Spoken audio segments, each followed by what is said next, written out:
I'm Chris Termas here at the Belt Buckle Bonanza for Livestock World. We got Brandon Horn here from Abilene, Texas. Brandon, obviously I know you've had a great spring this year, raised lots and lots of champions.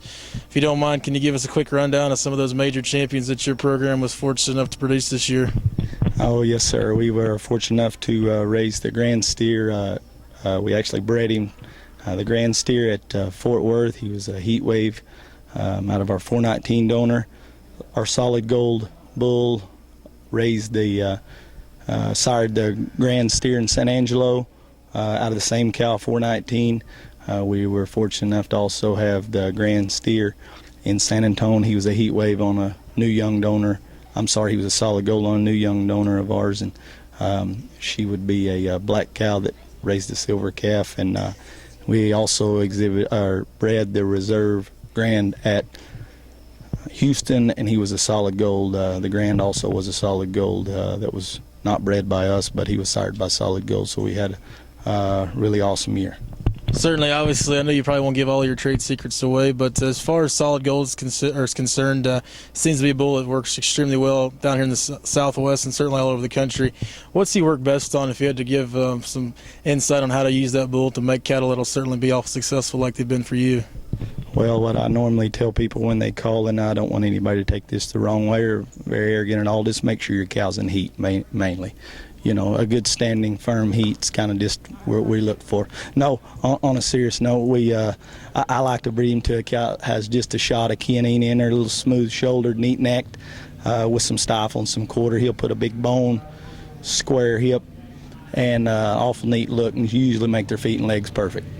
Certainly, obviously, it sounds like, number one, have them cows in heat. Number two, have a little key in them cows, and certainly he'll be a bull that can get the job done. Obviously, your program has raised lots and lots of champions this year and certainly in years past. Obviously, the solid gold steer there in 2008 sort of got it going. That I guess was the donor for the clone solid gold. But as far as your program's concerned, a lot of folks talk about your cows all over the country.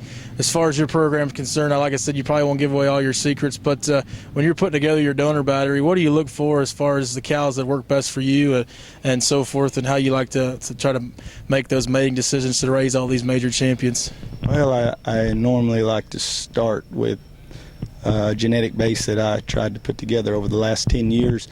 I started searching for Charolais bulls in the colored genetics with our just out and about looking around, not necessarily popular genetics, but some colored genetics, and I'd flush them to some black cows, usually clubby bred cows, and make some half-blood females.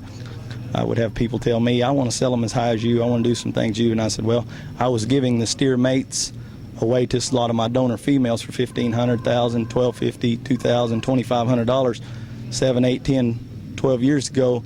And those cattle were getting to good homes, and people were starting to notice those genetics, and then I kept those females and made those females my donors. Now those females are in heavy production at my place, and pretty much anything I breed them to now, I can pretty much tell you about how they're going to generate and what they're going to do. But it all started back with some old purebred Charolais genetics of not any particular major ranch or anything like that, but pretty much just something that I know a lot about their mother, their grandmother, and I have to the point in my program now to where I raise their mother, their grandmother, their sire's dams, things like that. Just lots of consistency on my part that I watch in what we do. But feet and legs is what I'm all about. I like a real level rump and a real neat neck. Certainly predictability, having the ability to know those pedigrees and what those cows, grandmothers, great-grandmothers have done, sounds like is the method to the madness there at your operation. With that being said, obviously, I know you guys have lots of success in the springborns in the spring, selling all your fallborns and selling a lot of great ones all over the country. Had lots of champions here today. But with that being said, for your program, what can we expect coming into the summer, into the fall? Anything we need to be looking for, any new bulls or any sales or any events that we need to be paying attention to? Well, we've kept several sons. We're big on keeping several bulls. I leave a lot of money on the table every year. Seems like by leaving more bulls than what most people do, we sell anywhere from 50 to 100 bulls a year, and that's ones that we choose to leave as bulls, and we'll keep a handful of those. We kept several solid golds this time, some black, lots of them colored, but I have a lone wolf bull that I was fortunate enough to get. That's a THPHA clean bull that Kevin Newman raised out of Lautner's Kemosabe bull. That bull passed and was gone, but I have one calf crop out of him, and fortunately today we had third overall in both rings.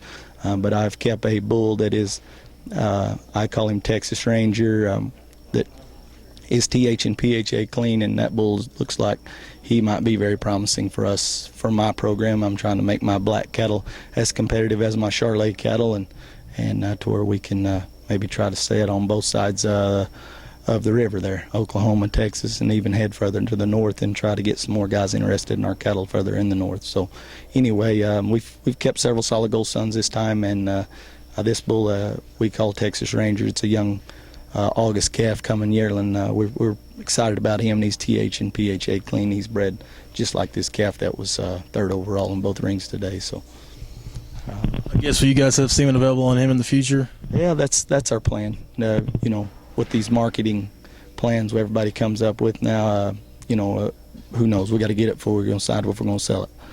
Right, for sure. And obviously, are you guys, if I'm not mistaken, do you still have a cow sale coming up online here in a few weeks? Yeah, yes, sir. Actually, it's a week from tomorrow. It's on the 9th day of July, and we're going to sell, there's 19 cows, live lots, and there'll be 2 lots of embryos. Certainly looks for a sale to be looking forward to on July 9th, I think, on Breeders' World Online Sales.